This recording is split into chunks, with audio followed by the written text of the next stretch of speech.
Good morning, everybody. 3 things you should know. Number 1 is 22 years ago, I was on the other side, and I made a mistake. And over the last 12 years, I've been trying to earn my way back to and make a difference, make a meaningful, measurable difference in the discussion about climate. Number 2 is these aren't necessarily words that I agree with. And I'll give you a great example. Talk about climate change, you automatically politicize it. But talk about climate, and the public is willing to listen to you. I'm not trying to score points. I don't think this should be used in elections. I think we need to save our planet. And point number 3 is that this is all based on research. It's not my own point of view. It's based on dozens of surveys and focus groups, not just in America, but across the globe. And the reason why I stand out here, and I'm actually going to go back on stage, the reason why I stand out here is that I want to be as close to you as I possibly can. I have no notes other than the presentation. I urge you to read this because it'll give you an idea of the story of the journey that I've been on.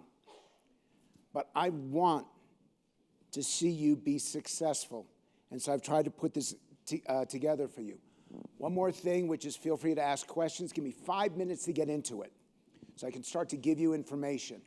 But from that point on, this is like a town hall. I don't understand why people come up and they pontificate forever. We are an engaging society now. We want to be heard. I wish we wanted to listen more. We don't seem to, but I'm going to try to be impactful for you. Everything about this presentation is thought out.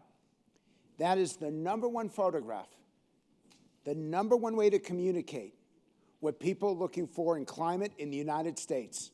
This doesn't work in Britain, but it works here. Americans are so focused on the next generation, our children and grandchildren. Americans are so focused on how we hand off our world in the future. And as much as we like to use polar bears, what we found is in the UK, they love animals and they hate people. In America, we love people and we're kind of iffy about animals, although we got one guy somewhere with his dog who's here, so a few of us love animals. But you know that's a baby, the cradling of the earth. And if you're trying to communicate to those in their 20s, the fact is they don't read.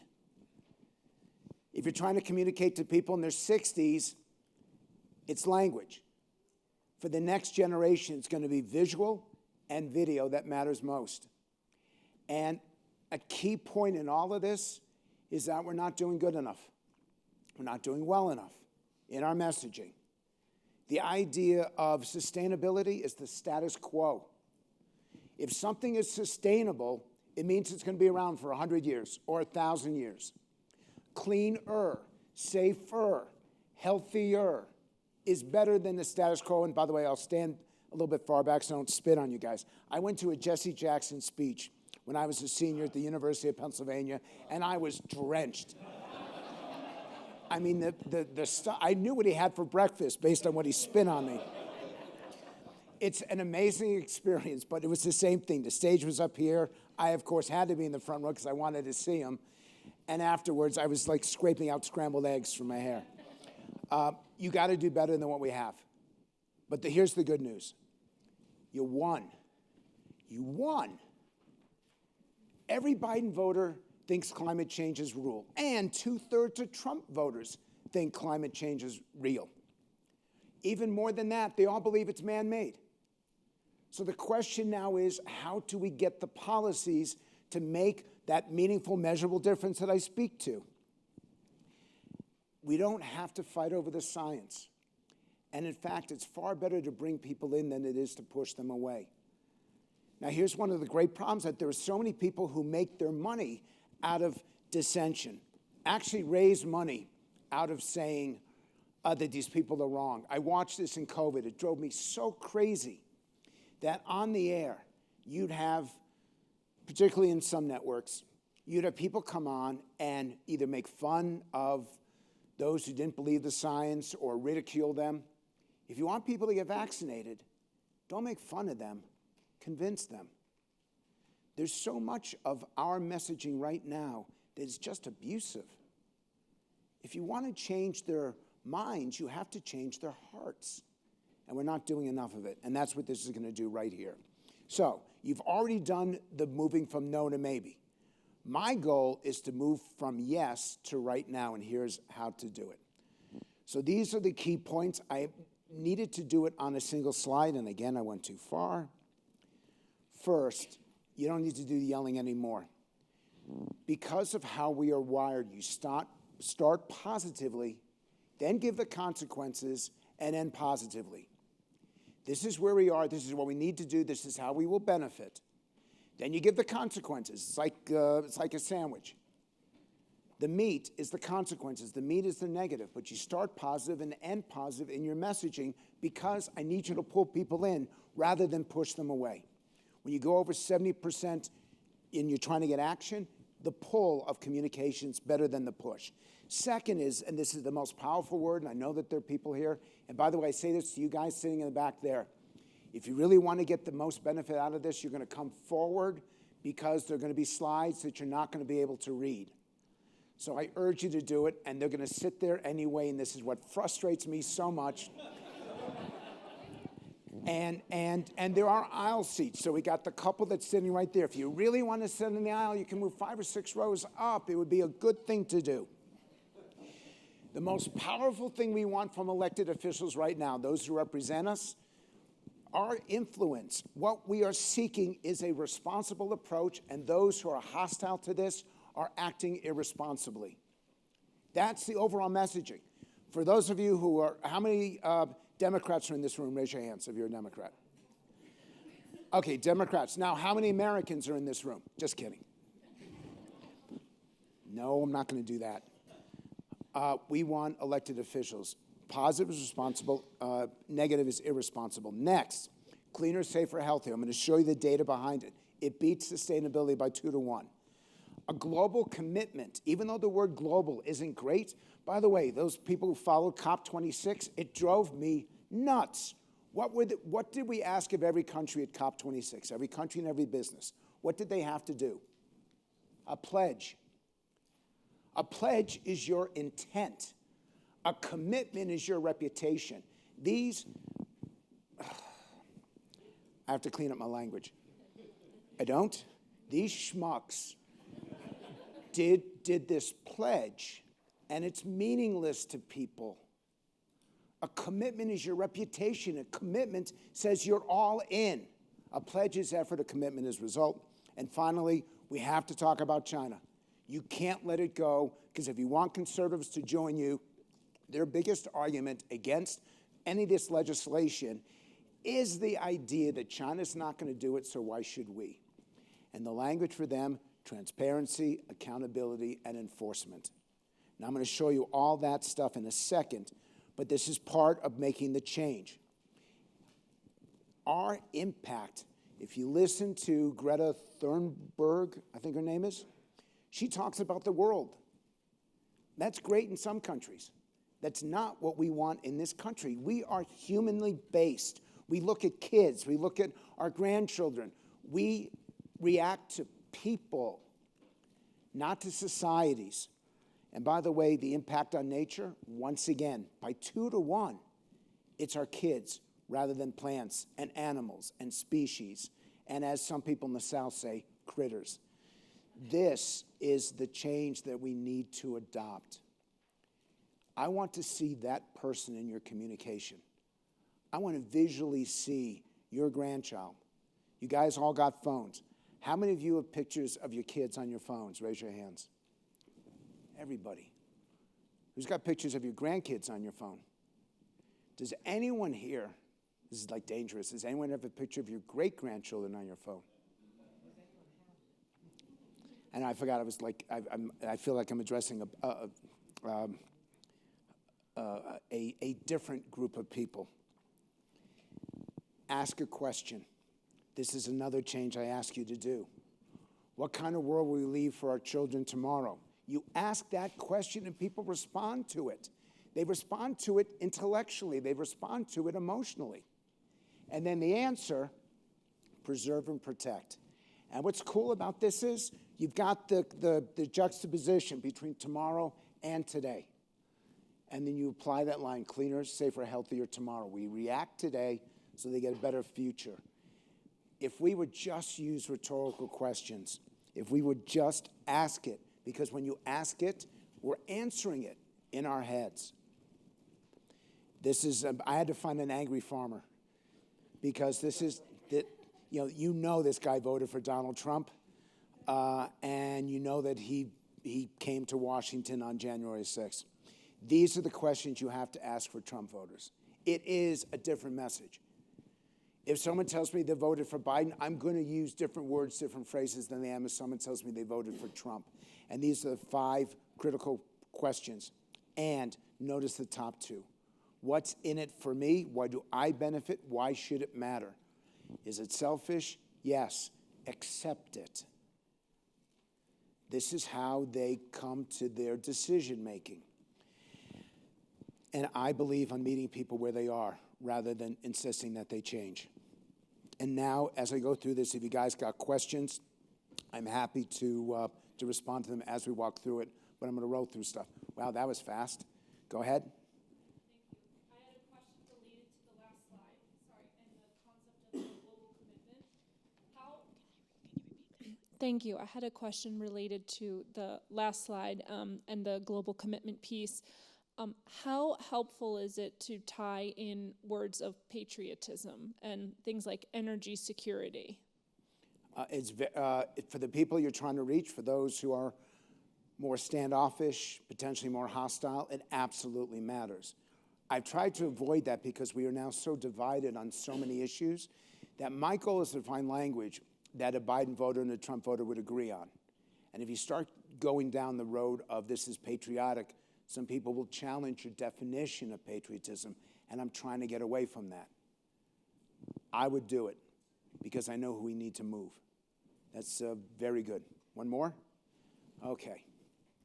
So they're always going to say to you, what about China? The key for Trump, for a Trump voter, is to individualize it for the children, for the family, for the neighborhood and community. You start as local as you possibly can. I know this is weird because there's a different attitude in terms of foreign policy. But right now, the current Republican Party is more focused on the individual, and the current Democratic Party is more focused on global, even though Republicans are more likely to support global intervention and Democrats are more likely to oppose it. So it depends on what the issue is. But if I want a Trump voter, I'm trying to get people to think about it individually. Now, specifically for them, I want to give you a lexicon. The reason why you have to do your grandchildren rather than your children is that the average age of a Trump voter is deceased.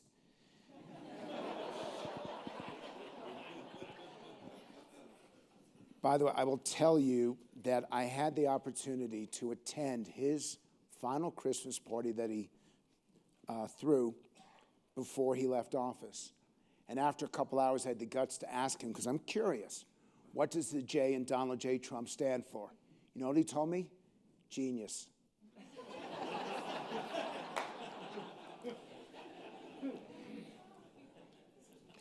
So you have to convince people that your approach is an alternative. For a Trump voter, the only reason why they will react in the way that you want them to is that yours has to be better. It has to be superior. And you're focusing on approach, results, solutions. But it has to be an improvement or they will accept the status quo. Another key component is, I don't know why, but there's some issue between Trump people and science. And I'm not getting into that brawl because it's not helpful. And again, I go back to watching this on TV. You're insulting people. They aren't acting correctly, but to insult them is not moving them to get vaccinated. It's not moving them to embrace the decisions that they need to make for themselves and their families. They trust farmers tremendously well. Farmers, ranchers, people who actually work on the land. So that is critical in having a spokesperson that they will believe in. And you also want a quote from him, because if they find out that he said something in favor of a policy, they're more likely to follow him. He does not have the influence he once had, but he's still the most popular Republican. He cannot determine the future in 2024. But boy, if he gives you his endorsement, it helps. I also don't think that we would do great just beating up on CEOs and beating up on the people in power. We needed to do that 5 years ago to get attention. We don't need to do that anymore. The public is paying attention. They see the fires, they see the floods, they realize that we got an emergency on our hands. And I don't use the word crisis, I use the word emergency because everything is a crisis. And if everything is a crisis, then nothing is a crisis. One more thing about communicating for climate is that it has to be visual in the language you put together. Everything, you have to feel it. You have to experience it. So it's not about statistics. It's about real life consequences. And that is also not that often in this process. Yes, sir. So I'm sorry, I want to go back to what you were saying earlier about you made a mistake 2 years ago. Can you expand on that? Yeah, I was hired at the end of 2000, between the election and the new year. He asked it already, to challenge the issue. And it's one of the reasons why so many people move from global warming to climate, at the time climate change, because climate change was less frightening to people, was less consequential. And I held that position through 2005. As I started to get more informed on the issue, had the opportunity to engage. I've got the best job in the world. I get a chance to learn about new issues every day. I get a chance to talk to more people in this room in a typical week after week after week after week. And by 2007, I'd come to realize I made a mistake. It took a while for me and the advocates for climate legislation to come to some sort of agreement where I could start to go to work. Because, by the way, those of you who are progressive, you punish people. I sought to make a difference, and I still do even now, on issues like immigration. But you guys on the left, you're mean. Not that people on the right aren't mean, but I'm trying to find some sort of common ground, and I'm not being allowed to. So I finally got the project, finally put it out, and by 2009 I was working for those who support climate action.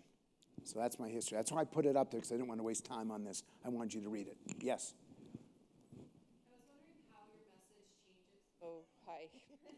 By the way, she put that microphone, that makes me feel like you're holding liver and onions. I agree. Okay, so I was wondering how your message changes when you're talking to a diverse ethnic group versus talking to the Republican Party or Republican advocates. You're talking to the hardworking families that are the backbone of the United States. Like, how does this change for you? I'm trying to find common ground. And I'm surrounded by people who are trying to pull people apart. And it's very frustrating to me that it's not just a cottage industry, it's now a profession. How do we separate ourselves? Well, you're a white male, therefore you can't talk to me if I'm a black female. I'm looking for language that unites the country, not just on this, but on everything. And I'm seeking words and visuals that everyone, almost everyone, 80% is my goal, responds to. There is a different messaging. If I'm talking to Democrats, if it's a room full of the DNC, I go negative, positive, negative. I go, we're going to hell, and here's why. We don't have to go to hell, here's why, but if you don't do it, we're going to hell. That's what I do with Democrats. On this issue, with Republicans, we can kick China's ass. If we don't, we're going to hell, but we could kick China's ass. But I don't want to do that here because I don't want to play into those divisions, particularly not at Aspen. By the way, this whole thing changed. This presentation I had a whole presentation that I sent yesterday, and I saw David Rubenstein and Walter Isaacson in the restaurant last night. I got here about 10 or 10:30, spent 14 hours on a trip that should have taken 5. I saw them here and I thought, oh my God, it's the establishment. These are the people who run the country. So I changed this to make it, and it's 3, 4, 4:30 in the morning as I'm putting it together, because I take it really seriously. And I think we need to do what we can to find that common ground, not just in policy, but in our language. So I try not to whenever I possibly can avoid it.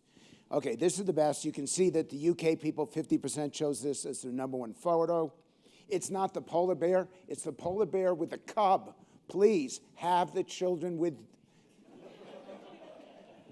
And again, I don't understand, and I know that there are British people watching right now. I'm sure you're really nice to your kids, although you do send them away to school. And you mispronounce words, but other than that, yes. All right. Okay, I'm going to mispronounce my words with an English accent, Frank. What else? By the way, I did not know. So I know her, and here I am slogging off Britain right now. You have a wonderful prime minister. Frank, if you knew us in the front row, you'd still slog us off anyway. So there, or slag us off. There we go. My question really is, I think what you're arguing is very powerful and very badly needed. Two related questions. If you look back at the era of Silent Spring, Rachel Carson and all that, at that stage, Republicans were as engaged as Democrats. What kind of language were they using then, and what can we learn from the 1960s in that era? And then secondly... Hold on, let me answer each one at a time. Okay. We had Richard Nixon, who actually cared about the EPA. People don't know Nixon's background, and that the traditional Republican thought about the West, because Republicans were still dominant in the West. It was just part of second nature to want to support environmental issues that were clean air, clean water. Something happened in the tone of our politics. And I need you to ask me this question in a few hours, because I can't. It's a great question. I can't give you the answer, but you're absolutely correct. Teddy Roosevelt was the great environmentalist. It was Teddy Roosevelt, not a Democrat, who set up all these great parks and made sure that these open areas would be preserved forever. And I think that it was this change also in the business community, that Republicans started to become very close to oil and gas companies, and that created a split ideologically. I think so. Douglas Brinkley has written, he's working on a history book on this, a historian. And the reason I ask is because he and I had a sort of long brainstorming session the other day. So I should explain, I'm with the Financial Times. And he would argue it's partly because in the 1960s, environmentalists were targeting the unions and government people first, and business wasn't really involved then. So it wasn't really seen as so much a sort of market issue. Well, I know this in Britain, that the environmentalists in Britain are conservative. And those who are hostile are labor up north, because they're jobs. The ones who work in the coal mines, the ones who work in producing energy in the various manufacturing are labor. And the people who care the most about climate are actually conservative over in the UK. No, you're right. I mean, the other related question, though, is that, at the FT, I sort of co-created 3 years ago a platform to look at sustainability. And we said back then that there were people inside the Republican Party who wanted to embrace this message. We were being optimistic. 3 years on, I don't see much evidence that that has actually increased. So do you have any hope that this message is going to get picked up by Republicans? Yes, I do, because I know the House guys who are doing it, both House and Senate. There are caucuses that are meeting right now. I've attended a few of them, and there are 30 or 40 members showing up to these meetings. It used to be there'd be 5, and they're showing up and being public about it. There is a climate caucus right now within the GOP, and it continues to grow. So it is significant, and you're going to see movement on this. The further we get away from Trump, the more movement you'll see, because Trump will take the traditional approach, but a lot of House and Senate Republicans believe in this now. So let me show you some of the visuals here. Yeah, the guy standing on his roof. We understand that. The least effective, using these 1.5 to 2 degrees, don't make up graphics. Show people. Show reality. Show authenticity. The floods don't matter as much to the U.S. either, that you're going to do your best with the real shots, not stuff that you create on your computer. Secondly, because I want to see how you aspire people, once again, plants do better than the earth in the UK. And the one I love best, Bambi and Thumper are a higher priority, have a greater impact in the UK. Look at the kids playing. We love it. They don't. I can't help this.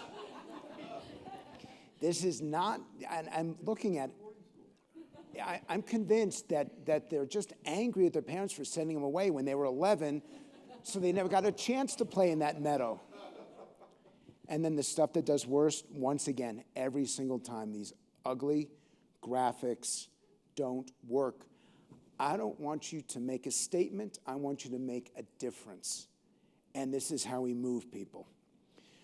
I told you about farmers. The key with the farmers is the grandkids in the field. This is the #1 human personal visual in getting Trump people engaged and involved. So very quickly, I'll go pull these all up because I don't have enough time.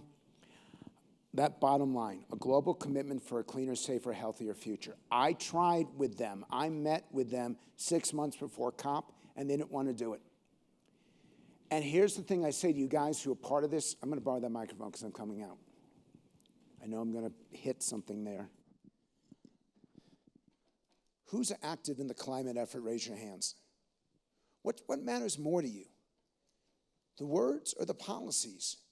This is so frustrating to me because you want to have a fight, and I want you to get the policy. I want you to be successful, and I'm going through this right now, and the word is equity.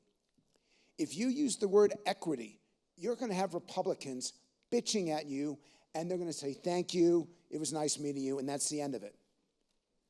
But if you actually want to get the funding, if you want to get the legislation, you stop with the equity, and you focus on equal opportunity.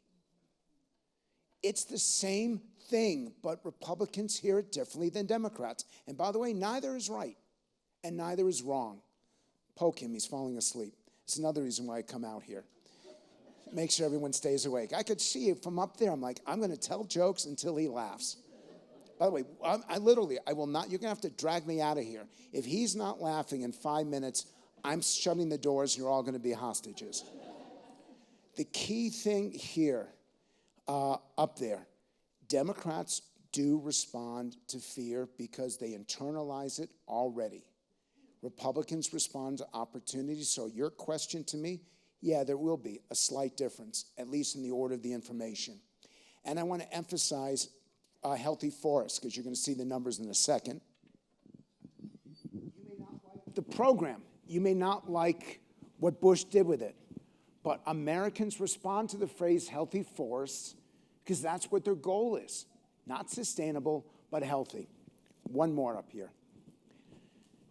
There is actually a greater interest among those on the right to environmental issues than there is climate. So anytime that you can link the two together, now technically we got our climate scientists in this room, technically they're separate, but they're not. And I'm asking you to combine the idea of clean air and safe water and a healthier environment for everyone as part of the climate communication. Okay, and it's cutting it off just a little bit. Most powerful word in the English language, for those of you taking notes, this is the most important word I can give you. Imagine. If I ask you to imagine life at perfection, every one of you will have a different dream. We'll come up with an idea. Imagine the benefits to the world if we solve climate today. And now imagine the consequences. So I'm going to do the negative one. Imagine the consequences. I'm asking you, even though the microphone's not here, imagine the consequences if we don't get climate under control. What visual comes to mind? Barren farmland. Fires. Fires. Migration. What's that? Migration. Migration. Fires. Water. So, okay, this is not church. We're not shouting out here.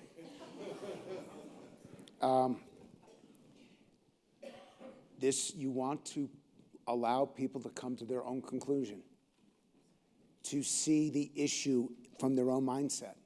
And that's why the word imagine is so essential to this issue. Fact-based.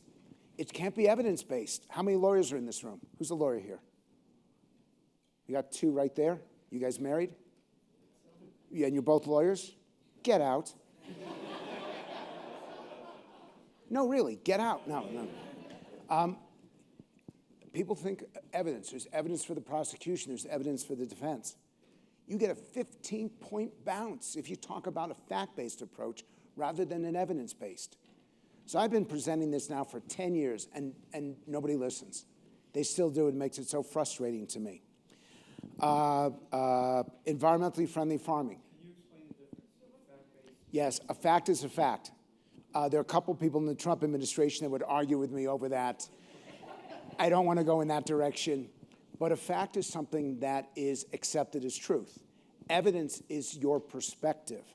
So I want to present the facts behind this rather than the evidence, because we're going to argue over the evidence, but we all agree on the facts. That's why. And by the way, this is not that difficult a science. You just do polls and focus groups. You listen to people. You ask questions. You try to understand. I'm putting together a survey, and I wish I'd done this already. It's going out tomorrow on the health of American democracy. And I'm picking up the words that people are using in these various panels. So I'm going to be able to tell you now which is worse, toxic politics or poisonous politics. It means the same, but it's going to have a different impact. So I'm always trying to figure out which words, and impact is far better than change. We want to change our policy? Nah. We want to have an impact on policy. Priorities, they're not values. I used to think values or principles mattered more than anything. I've now learned that a value or principle is about the speaker. The priority is about the listener. If I tell you what my principles are, you know about me. If I tell you what my priorities are, I'm learning about you, or you're learning about yourself and the impact that you have. Meaningful, measurable impact. Meaningful, so it's significant. Measurable, so you can actually prove it. You can hold yourself accountable. Anytime you can use words that are alliterations, which is another challenge. Pay attention to the sounds of words. I wish I spoke more clearly. I wish I had a Richard Burton's voice.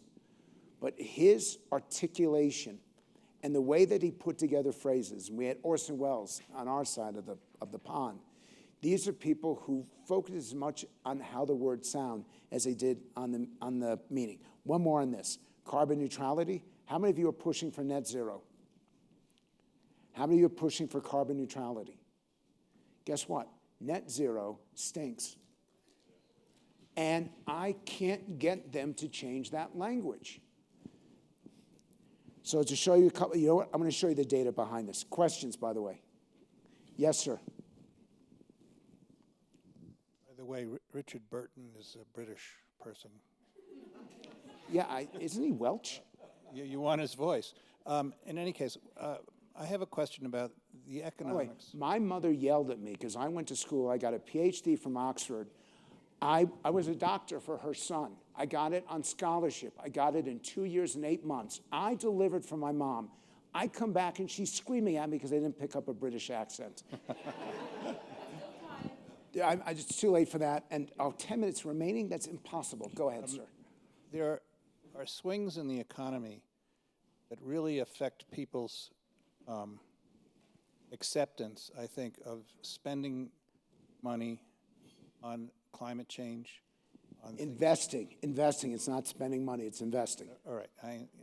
But you got to do quickly. I only got 10 minutes. Oh, anyway, my question to you is: Have you found that people you can talk about the economics of this? Yes, and you talk about the economics in terms of their kids. What would you spend to ensure that your child has a good education? The amount is endless, limitless. What would you invest to ensure that they have clean air and safe water? Limitless. So I'm talking about this in terms of their health and their safety, not my own. Because I know that parents will spend for their kids even if they won't spend for themselves. It's a great question. Focus on the kids and the next generation. I told a few of you, I'll go to the guy in the back in 1 second. This is the best language for health. When you say that it's the single most important factor in achieving and living a wonderful quality of life, everyone says yes. They embrace this. So this is why you talk about it for personal. Notice the first paragraph is about an individual, And then the second paragraph is about the world, about the planet. And we end with, it's the responsible approach. Take this language, steal this language, copy this language. And one more for here. This is what was so frustrating to me. The one at the end, climate is a global problem that can only be solved with a global solution. This is how you bring people on board, and this is how you get individuals who are personalizing it for them, how you get them to say, you know what, we got to make this happen. This is 25 words, and I tried to make this part of COP. So I'm going to show you what happens when you change language. Give me 1 minute. You talk about what's more important, our economy and our environment, by 3 to 1. They say the economy. But if you change it to a healthy economy versus a healthy environment, by 10 points, they choose the environment. These are the same exact things, correct? I've simply changed a word or phrase and completely changed how people react to it. I'll give you another example of this. They went out of their way to choose the worst language possible. So for those of you who see John Kerry, you should stomp on his foot and say, why did you do this? A commitment was so much more preferable, but then, what do you call a commitment? It's a global climate commitment. Rather than carbon market or worldwide carbon markets, this is not a marketplace. Climate, every time we've tried to use that language to reach out to conservatives, it has failed. Because we see climate as living, breathing, and we don't see it as dollars and cents. I'll take your question now. Yeah, thanks. It's related. I'm a Texan, and I am definitely your target market as I try to talk to people who disagree with me. You're a Texan? I'm sorry to hear that. I'm still proud of it. You know, you can fix that if you want. We can have that removed from you. My question, though, is, look, we could get all the language right. If I said everything you're suggesting, maybe I could get Republican legislators in Texas to listen to me. But then I would expect that they would look at the next level down and think about what the actual policies are, and many of those would not be consistent with the folks who have voted for them, and particularly the people like the oil companies that support them. And so the question is this ever going to be enough? And is this a better way to spend my time and our time collectively versus trying to get others, Democrats or Republicans, who already believe elected? Yes, it is a good investment because in the end, as I started this presentation, you've won the minds. You haven't won the hearts, but you've won the minds of people. This is the next step. And for those who want to do, so your question about Republicans, those who want to do something but they're afraid, this is the language that allows them to do it. This is the language that gives them the permission and doesn't cause them to be defeated in the next Republican primary. You absolutely need this so that those who are on your side will speak up about it. So yes, this does matter. Yes, sir. Yeah.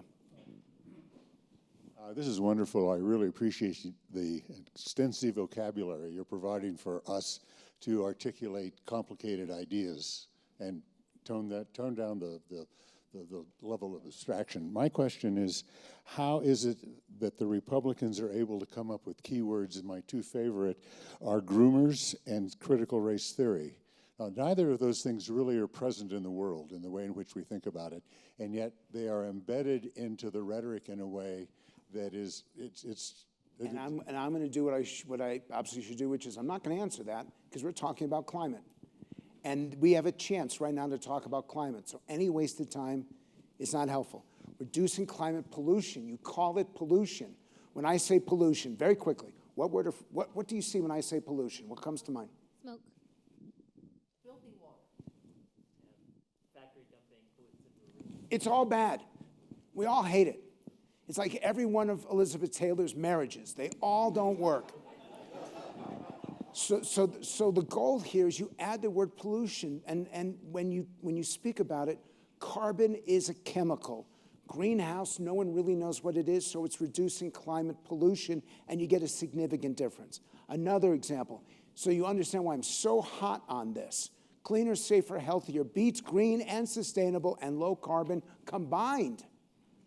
So why do people still use sustainable when it doesn't work?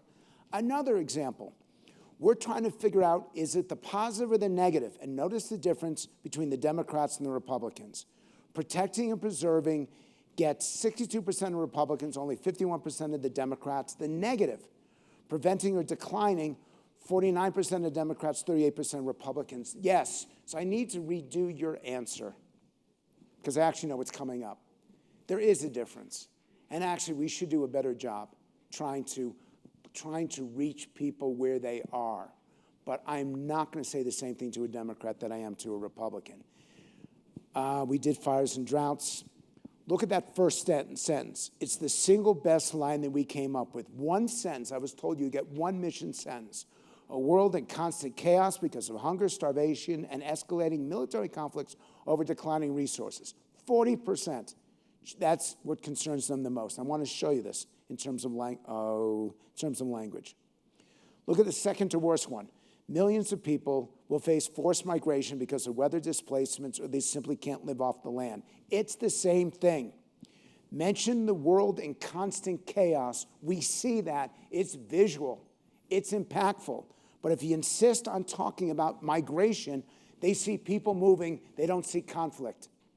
This is not that difficult. You just have to want to do it. The language paradigm shift, get rid of it. Paradigm shift does not work. Instead, you talk about people and planet. And I'm taking stuff from your websites. So I know you're using it. The Sierra Club and the not environmental defense fund. I got 2 minutes. Okay, how you talk about farming, environmentally friendly farming. I'm trying to figure out where I want to stop this. Market-based approach. For those of you who are conservatives here, all two of you. But in fact, for the conservatives who are here right now, we can have a meeting in the washroom when this is done. Although there's too much space in there, you can see. I know. But he's so smart. He was my student too. By the way, my students. I'm so old now. One of them is sitting right there. You don't know how great it is. And this is why I want this legislation to go through.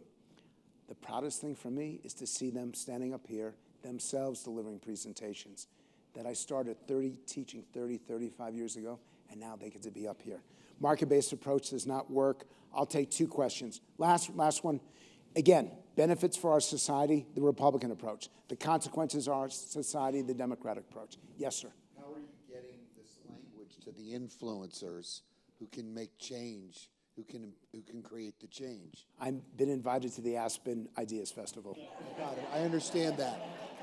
I understand that's one phase, but getting it into inside the Beltway in Washington, D.C. I was invited as a way to close this because I know we're out of time. I was invited to present to Senate Democrats because only Senate Democrats sat on the task force for climate.